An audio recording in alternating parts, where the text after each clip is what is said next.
Setiap kita, saudara, itu sudah memiliki dasar untuk transformasi konflik. Karena sejujurnya sudah sejak dari kecil, saudara sudah konflik. Mungkin saudara dari anak menghadapi orang tua, gini dan saudara sendiri konflik dengan batin, saudara menghadapi banyak hal, mungkin kekerasan, mungkin apa dalam kehidupan kita ini. Kita ini sudah syarat dan penuh dengan konflik sejak dari kehidupan kita ini. Dari tempat kerja, dari keluarga, dari rumah, hubungan satu dengan yang lain. Sehingga kita semua ini sudah punya pengetahuan implisit dalam diri kita ini bagaimana cara saya menangani konflik. Kalau saya konflik dengan istri saya ini sudah punya pengetahuan implisit caranya bagaimana yang biasa saudara akan lakukan. Ya, jadi itu yang saudara dapat dari hal-hal yang umum, dari pengalaman saudara sendiri konflik. Kalau saya konflik saya gini kan, wah kok berhasil. Kalau saya gini kok nggak berhasil. Lalu saudara sudah masing-masing, kalau sudah konflik sama suami istri, ya, satu dengan yang lain. Saudara sekarang ini sudah punya caranya sendiri. Punya caranya sendiri untuk menangani konflik itu. Ya, tak sampai ke papa. Nah, kalau papasnya sudah melotot, diam semua. Kelihatannya efektif, kan? Nah, lalu semuanya sepertinya beres, kan? Ya. Jadi kita semua ini sudah punya cara untuk menangani konflik. Tetapi yang implisit ini, itu dari trial and error kita lakukan dalam hidup kita. Tetapi saudara, ada yang disebut dengan pengetahuan eksplisit konflik. Jadi itu orang yang mempelajari dan sungguh-sungguh untuk membuat bagaimana menangani konflik secara konstruktif berhasil dan membawa damai sejahtera. Siapa sih coba kita lihat dalam kehidupan kita konflik dalam kehidupan kita sehari-hari, ribut lagi, biasanya dalam. Tetapi konflik mari kita lihat ya, konflik itu begitu banyaknya. Dalam kehidupan kita ini, saya tidak akan lihat ada cekcok, ada banyak hal yang menyebabkan kita ini konflik, salah pengertian, perbedaan pendapat, beda minat, beda perhatian, kepentingan kita beda, ketidakcocokan, ketidakserasian, dan tak saya teruskan. Penuh bahwa tiap hari kita punya potensi untuk cekcok, kita punya potensi untuk perpecahan, kita punya potensi untuk berpisah, kita bisa dan seterusnya. Dan apa yang menyebabkan konflik dalam kehidupan kita? Alkitab kalau sudah sebut satu persatu, juga hari ini tidak ada waktu buat kita. Ada iri hati dari Kain, ada kebencian yang dicatat dalam firman Tuhan, ada harga diri, ada keangkuhan dalam kehidupan, ada fitnah, ada perbantahan, ada amarah, ada kebodohan, ada kepentingan diri sendiri, dan sebagainya. Ya, kita tidak bisa bahas ya di dalam hal ini. Tapi apa itu konflik? Secara singkat, saudara, kita akan masuk sekarang pada pengetahuan eksplisit mengenai konflik. Itu berkembang.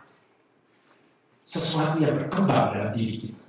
Kalau kita tidak tangani, konflik itu seperti api yang akan terus makin ini berkembang. Dari satu ke satu, dan akan lihat nanti bisa menjadi konflik antar kelompok, dan seterusnya. Ya. Saya konflik dengan saudara, istri saya ikut-ikut, kemudian anak saya juga bisa ikut, dan kemudian keluarga dan keluarga, kemudian dan saudara, itu proses terus akan berkembang dengan luar biasa. Apa sebabnya? Ya. Dan kita dapat lihat oleh karena muncul dari runtutan proses yang bergerak itu, satu perkembangan perselisihan, yaitu perbedaan-perbedaan. Tapi juga perubahan-perubahan. Kalau ada terjadi perubahan-perubahan dalam kehidupan ini, itu potensi akan terjadi konflik. Ya. Secara gereja ini misalnya ada usulan, boleh diubah liturginya, boleh diubah ini. Saudara dapat lihat segera, kemungkinan konflik akan terjadi dengan sendirinya. Ya. Ada perbedaan, misalnya perbedaan keinginan, perbedaan kemauan, perbedaan kebutuhan, perbedaan dogma, ajaran, perbedaan kepercayaan, beda agama, beda suku, beda ras, dan seterusnya. Beda persepsi, tetapi itu adalah sebagai akibat dari hubungan yang kalau saudara tidak mengadakan hubungan, konflik, maka banyak orang ambil solusi. Ya. Kalau saudara sudah ada di kuburan, konflik nggak? Nggak ada konflik. Kalau saudara mau hubungan dan mau dekat satu dengan yang lain, akibat hubungan mendalam itu selalu akan terjadi satu proses konflik itu. Ya. Ini alamiah dalam kehidupan kita. Setiap hubungan yang mendalam dalam bagian kehidupan kita ini, setiap kita mau mengadakan hubungan yang lebih mendalam, dan harus siap menangani dan harus siap untuk menangani konflik. Sekuat apapun, sesehat apapun, saudara satu kali akan kena flu. Sudah? Flu shot? Ada flu shot? Kenapa flu? Jauh kita berusaha pun kita akan dapat flu. Nah, ya. Seperti halnya itu, bertahan seperti apapun, saudara jaga ini supaya jangan ada konflik, jangan ada konflik, ya. Ada kemungkinan dalam kehidupan ini, ya. Konflik itu dapat muncul dengan sendirinya. Korek api kan, ya, menggores. Kalau sudah goreskan begitu rupa, maka akan timbul semacam batu api, percikan bunga api, yang kemudian dapat berkobar, panas, membakar. Itu sebabnya panas di sini, api menjadi metafora yang umum dari konflik. Ya, maka dari Rani bilang kalau tidak konflik apa ya? Di sini ya, cemas. Ini seperti api. Ya, kalau saudara konflik itu begitu muncul metafora di dalamnya ini panas, ya. Kalau majelis rapat disebut rapatnya panas, wah itu pasti terjadi konflik di dalamnya, ya.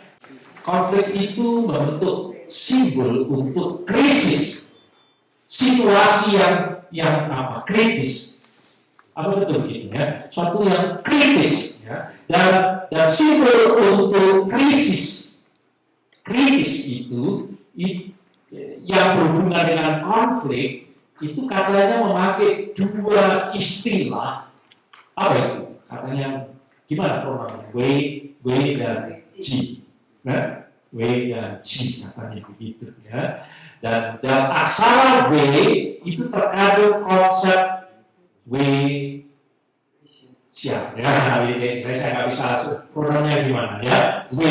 Siap, yang berarti bahaya, dangerous, ya. Tetapi kemudian juga ada di dalamnya konsep jiwi, ya. Itu berarti peluang, kesempatan dalam kehidupan.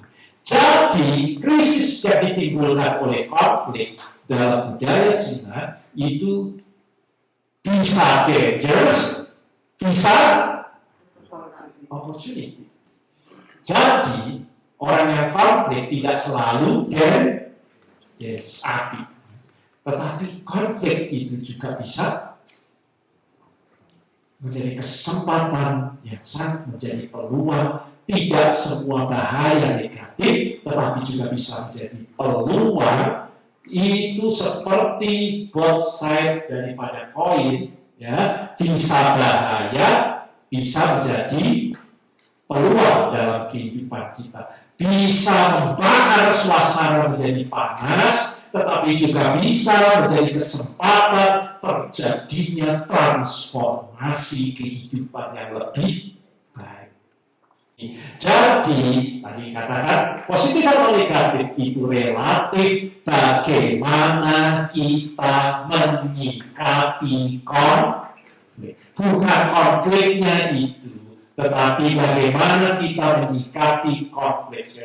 Respon Kan ini kembali semua materi saya akan kembali mulai dari psikologi, ya, stres, depresi itu respon, ya. Kembali lagi juga mengenai damai sejahtera itu respon, ya, bukan stimulus langsung outcome, tapi melalui respon kita yang akan mendatangkan damai dan sejahtera. Dan demikian pula dengan konflik. Itu tergantung dari bagaimana kita menyikapi konflik dan bagaimana kita merespon. Negatif menjadi disfungsi, menjadi kontraproduktif, menjadi destruktif, menjadi melukai, menjadi kekerasan dalam kehidupan. Itu berarti konflik sudah berubah menjadi negatif. Nah, seringkali yang terjadi di dalam konflik itu sekarang, ya, konflik negatif, dosa di dalam Alkitab itu begitu banyak. Saya akan lewati untuk saya tunjukkan satu persatu di dalamnya. Jadi saya akan simpulkan dari yang pertama, bahwa konflik itu wajar, konflik itu biasa, tidak apa-apa kita ini konflik. Karena yang namanya manusia suami istri akan konflik, yang namanya orang tua anak akan konflik. Kita ini anggap itu wajar, alamiah, lazim, biasa dalam kehidupan kita ini. Kita tidak sedang menghindari konflik, ya. Dalam pikiran kita harus dapat menerima konflik itu bagian yang wajar dalam kehidupan kita itu. Konflik itu bisa buruk, konflik itu bisa baik. Yang kedua, dalam keyakinan konflik transformasi bersama dengan Tuhan, orang dapat memecahkan dan menyelesaikan, dapat menghadapi konfliknya dengan baik. Tuhan memberi potensi seperti itu. Saudara bisa menanganinya dengan baik. Kalau saudara memberi tempat, Tuhan dalam kehidupan saudara untuk menangani konflik. Kita harus yakin, konflik wajar. Yang kedua, kita ini rumah Tuhan. Okay? Tuhan beserta dengan kita. Dan kalau Tuhan beserta dengan kita, kita pasti bisa menyelesaikan konflik. Bukan kuat dan gagasan. Ada rahmat, ada anugerah, ada hikmat dari Tuhan. Kita pasti bisa. Itu milik dari orang yang ada di rumah Tuhan. Ya, seburuk apapun, sehebat apapun saat ini konflik yang sudah mungkin sudah menjadi trauma yang dahsyat, tapi kalau sudah mau kembali lagi ke rumah Tuhan, nah, Tuhan bersama dengan kita. Berarti saudara, kalau konflik ini semakin saudara ada di sini, saudara ini konstruktif. Semakin saudara naik ke atas, saudara akan destruktif. Ya. Apa itu destruktif? Nomor satu, akan makin banyak kekerasan dalam saudara menangani konflik. Ya. Di sini kekerasan sedikit, makin terus ke atas kekerasan akan makin luar biasa. Di sini misi ada kepercayaan, belum frustasi dengan sini. Misi bisa percaya satu dengan yang lain. Semakin saudara ke atas, dan makin kehilangan kepercayaan satu dengan yang lain. Di sini saudara masih bisa akurat berkomunikasi. Tidak banyak salah paham, tidak banyak misunderstanding. Semakin saudara teruskan konflik saudara sampai ke atas, dan bertemu begitu banyak hal misunderstanding, komunikasi yang akan buruk sekali. Ya. Dan saya dapat lihat yang berikutnya. Ya. Di situ adalah tempat di mana kita akan menanganinya dengan sangat-sangat negatif. Di sini saudara akan lihat, saudara masih bisa kontak satu dengan yang lain dan bisa berhadapan muka dengan muka. Tetapi kalau sudah sampai di sini, saudara akan sukar untuk bertemu sendiri satu dengan yang lain. Sudah ada terjadi pemisahan, sudah tidak mau bicara lagi langsung dengan dia. Sudah terjadi gap yang begitu luar biasa, dan itu akan sangat destruktif untuk kita tidak dapat menyelesaikannya. Jadi sudah dapat lihat di sini, dimulai kalau saudara ada di sini, ini sangat dekat dan harus menjaga konflik ada di sini. Rotan sudah pakai apa? Pemaksa, ya. Tetapi juga saudara ada orang yang sedang memilih ini yang konflik, saudara cari orang untuk memutuskan. Nah ini nasib saya sering ada di sini. Nasib saya sering gimana? Yang benar sama Pak. Ya, saya itu seringkali yang belum, saya pendeta kok ada orang masalah kok semua diserahkan saya memutuskan ini bagaimana gitu ya. Di sini yang memutuskan, di sini hanya komplain, di sini hanya komplain. Gimana? Gimana Pak? Gimana Pak? Gitu. Ya saya pusing kan, ya. Memikirkan ini gimana ini menyelesaikan masalah ini ya. Tetapi ada juga yang lebih agak netral, dia butuh orang mendampingi, memberi saran, tetapi keputusan tetap di sini ya, negotiation ada di sini.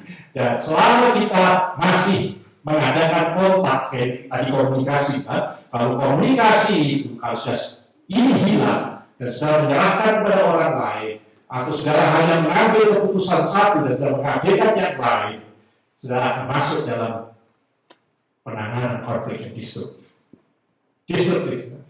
Biar ini anak saudara, biar ini istri saudara, kalau saudara masuk ke sini, ini destruktif.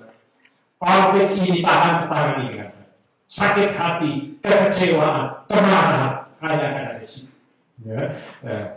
Di sini juga demikian. Nah, lalu akhirnya yang disalah saja. Saya ini sumber tanggung jawab datang saya sudah hidup ini. Masalah apa lagi ini gitu kan? Nah, gimana Pak? Mau Bapak kasih solusi ya kan? Nah, ya kalau diterima, ini wah haleluya Pak, betul yang di sini melompat. Kok saya dikalahkan begitu kan? Selama saudara ada di lingkaran dan saudara masih bersama-sama, saya dihadirkan di sini, tapi yang bertanggung jawab menyelesaikan tetap saudara, ini masih tetap positif, ya. Di dalam. Nah, saya belum masuk ke inti. Sebenarnya ini inti yang ingin, ya ini juga cara kita menyelesaikan persoalannya. Tetapi kalau kita dapat cepat, dalam konflik ini, saudara akan memilih bagaimana saudara respon konflik. Nah, kalau saudara memilih lingkaran yang pertama tadi, dan memilih keras dalam konflik. Bagaimana posisi saudara menangani konflik? Kalau saudara mulai mengancam, sudah berdesak menutup, sudah menyerang, apalagi sudah memukul, sudah berteriak, dan seterusnya. Saudara ini termasuk tipe orang keras dalam menangani konflik. Dan kalau saudara ini lunak, daripada saya ribut, saya pindah. Daripada ribut, saudara menarik diri, terus saya nggak ikut. Lalu saudara mengabaikan, punya masalah nggak? Nggak apa-apa Pak, saya baik-baik saja Pak. Disimpan dalam hati saudara ya. Enggak marah saya. Padahal di sini gitu ya. Tapi sebenarnya akan menghindari gitu ya. Ngalah, saya yang salah. Saya yang salah. Maaf gitu ya. Saudara dalam posisi lunak ya. Ya, ini masih salah. Saya salah. Daripada ribut-ribut. Tetapi saudara dapat memilih yang ketiga. Bukan keras, bukan lunak. Dan menanganinya dengan prinsip. Dan mau mendengar, dan mau mengerti, dan mau rasa hormat, dan mau memecahkan, dan di dalamnya. Selama saudara ada di sini, ada bahaya kalau saudara menangani konflik yang tidak benar. Karena hasilnya saudara akan seperti ini. Kalau saudara lunak, saudara hanya kalah. Biarpun saudara benar, dapat saudara kalah. Karena saudara lunak, ya, menghindar, apa. Kalau saudara ketemu dengan orang menghindar, ya, nggak ada konflik ya. Tapi ya kita kalah semua, kan? Ya. Karena semuanya lari ya, dengan sedih. Tapi saudara keras, saudara kalah kalau orang tidak sama kerasnya. Tetapi kalau kemudian saudara berhadapan dengan orang yang kemudian seperti ini, saudara akan menang, kan? Tapi menangnya semu, kan? Menang semu. Untuk apa saudara menang dengan kekerasan seperti itu? Dan orang itu kalah. Apalagi kalau itu istri saudara sendiri, apalagi kalau itu anak saudara. Maki-maki aja, kalau dia diam saja begitu. Saya pikir kita ini menang, saudara. Ya. Itu satu depresi, itu suatu luka, itu suatu yang sama sekali tidak positif. Ya, tetapi kalau saudara mau menggunakan prinsip di dalam saudara menangani konflik, saudara akan berada di kalah, ya, saudara akan menang. Nah, sebetulnya saya akan masuk dalam poinnya. Saudara ini termasuk di mana? Saudara ini setiap konflik, saudara pasti ada dominan, ada hal yang sangat dominan menjadi karakter konflik saudara. Apakah saudara jenis orang ini? Apakah saudara jenis orang ini? Apakah saudara termasuk jenis orang ini? Apa saudara masuk jenis orang ini atau ini? Kita semua hanya dalam 5 alternatif. Ya. Sebenarnya ada lagi tes untuk saudara. Untuk saya ingin tahu saudara kalau ada di mana? Saya ini orang komprominan kalau konflik, atau saya ini orang di sini keras memaksa, atau saya ini orang yang di sini atau saya ini kompromi. Setiap kali ada masalah ya kompromi. Ya 50-50 lah. Saya kalah dikit, ada menangnya. Kamu juga kalah dikit, menangnya. Kompromi sebenarnya. Atau saudara ada di sini. Ya. Mungkin sudah dibagikan itu. Ya, tapi kita akan ada waktu. Kita sudah mau kerjakan di dalamnya. Saudara akan menemukan saudara ada di mana. Ya. Dan karena saya adalah pendeta, proses mengakhiri kalian. Nanti saya akan jelaskan di lain kesempatan karena waktu saya sudah habis. Apa itu mencocokkan, di mana gejalanya, kalau konflik itu bagaimana? Mengapa orang bisa mencocokkan dalam kehidupan ini? Saudara, di sini ada saudara, lihat di situ. Ini ada 2 garis yang akan menentukan. Saudara ada di sini, dan di sini. Itu akan sangat ditentukan dari 2 kecenderungan yang ada di dalam kehidupan kita, dalam 2 garis seperti itu. Ya. Dan kalau saudara masuk dalam tipe kompromi, memaksa, kerjasama, itu saudara dapat lihat gejalanya ada di mana. Kalau saudara ada di kompromi, sikap saudara itu akan lebih ada di mana dalam kehidupan kita ini. Ya. Dan kalau saudara juga lihat di dalam kehidupan ini, nah, kalau saudara memaksa, saudara akan punya karakter yang sangat luar biasa agresif. Ya. Apakah saudara ini orang yang agresif atau saudara orang yang submisif atau asertif, itu akan muncul. Jadi setiap kali konflik terjadi, orang harus menyadari saya ini ada di posisi yang. Nah, kalau dia sadar dengan posisinya, itu seperti orang sakit tahu sakit. Ya. Oh, jadi selama ini saya ini orang seperti ini. Nah, itu ada tesnya. Ya, saya buat itu juga saya pinjam dari ahli konflik transformasi untuk menentukan saudara ini termasuk yang mana. Ada 2 garis. Kalau saudara punya concern dengan diri saudara sendiri rendah, dan concern saudara dengan orang lain juga rendah, maka sifat saudara akan ada di sini dalam konflik. Tetapi kalau saudara punya concern dengan diri sendiri tinggi seperti ini, tapi concern dengan orang lain rendah dan tidak mau mendengarkan orang lain, concern saudara hanya dengan diri saudara sendiri, saudara akan ada di sini. Ya, dan seterusnya.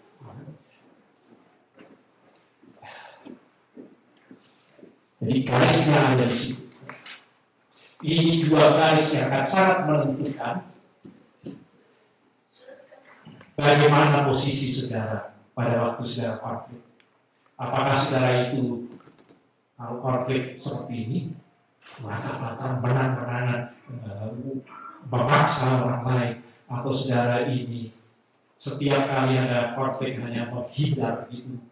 Lebih baik saya menjauh, lebih baik saya ke tempat lain daripada saya menanganinya, atau saudara lebih senang mencocokkan, saya ikut. Ya, ini contoh daripada yang disarankan daripada suami istri ribut, bebek ayam, daripada ributnya saya cocok. Ya, saya memang betul itu ayam. Nah, kalah enggak dia yang menang. Tapi yang penting adalah hubungan baik-baik saja. Ya. Dia lebih mengutamakan relasi hubungan daripada benar atau tidak benar dalam hidup ini. Jadi pada waktu saudara seminar, saudara disarankan lebih baik saudara ada di sini saja. Ya. Buat apa ikut ayam? Ayam. Nah, cocok aja maunya ayam. Ya, ayam sayang ya. Daripada kita suami istri hidup begitu ya. Nah, tetapi ideal. Kalau saudara ada di sini, saudara ada di sini dan di sini. Kalau saudara beri tempat untuk Tuhan hadir dalam kita, saudara sungguh-sungguh mau menjadi rumah Tuhan, di mana Tuhan menyertai saudara. Tuhan mau memberi hikmat terus dan mau memimpin perjalanan hidup menangani konflik. Saudara akan ada di sana. Ya. Sementara saudara tidak mau memberi tempat untuk Tuhan, saudara bisa ada di mana saja. Ya, saudara bisa munafik, saudara jadi penakut, ngacut dan seterusnya dalam konflik dan sebagainya.